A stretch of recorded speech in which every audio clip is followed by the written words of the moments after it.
In a time long ago, when the sun painted the sky in shades of gold and crimson, there lived a powerful queen named Amara.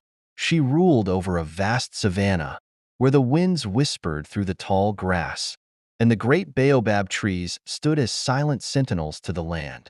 Her kingdom was known not just for its beauty, but for its unmatched strength, thanks to the wisdom and courage of their queen.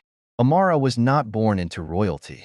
As a young girl, she was a daughter of a humble farmer, raised by her grandmother, a revered elder who taught her the ways of nature. From a young age, Amara could communicate with the animals of the savanna, understand the moods of the earth, and predict the season's changes before anyone else.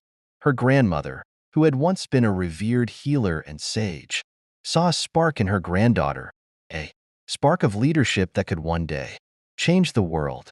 But the kingdom was not at peace.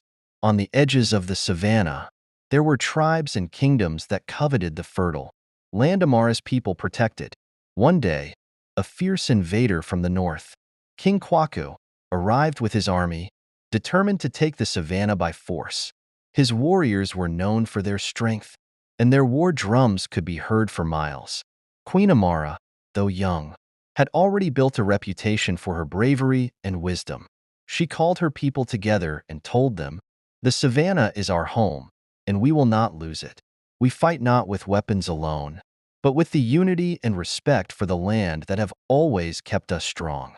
Under her leadership, the people of the savanna did not form a traditional army. Instead, they gathered together as one: farmers, hunters, healers, and artists. They brought with them the knowledge of the land and the wisdom of nature.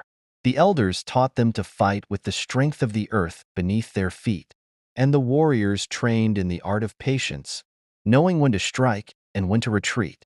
The animals, too, joined in, as if responding to the call of the land itself. The battle was fierce. King Kwaku's army was powerful, but they underestimated the spirit of the people they fought against. Queen Amara led her warriors, but also the healers, who tended to the wounded with herbs from the earth, the farmers, who used their skills to outsmart the invaders, and the children, who carried messages of hope and songs to lift the spirits of their people. On the eve of the final battle, as the moon rose high above the savanna, Amara stood before her people and made a vow. "We are not just fighting for land. We are fighting for the spirit of this place, the unity of our people, and the legacy of those who came before us. Together, we are unstoppable." The next morning, as dawn broke, the two forces clashed. But it was not the strength of weapons that won the day. It was the unity of the people, the respect for nature, and the courage of Queen Amara. She led the charge, with her warriors at her side, and together they drove back the invaders, defeating King Kwaku's army not just through force, but through wisdom and strength of spirit. When the battle was over, Queen Amara stood at the top of the great baobab tree, overlooking the land she had fought to protect. The savanna, her people, and the animals were free once more. And from that day forward, Queen Amara was not just a queen.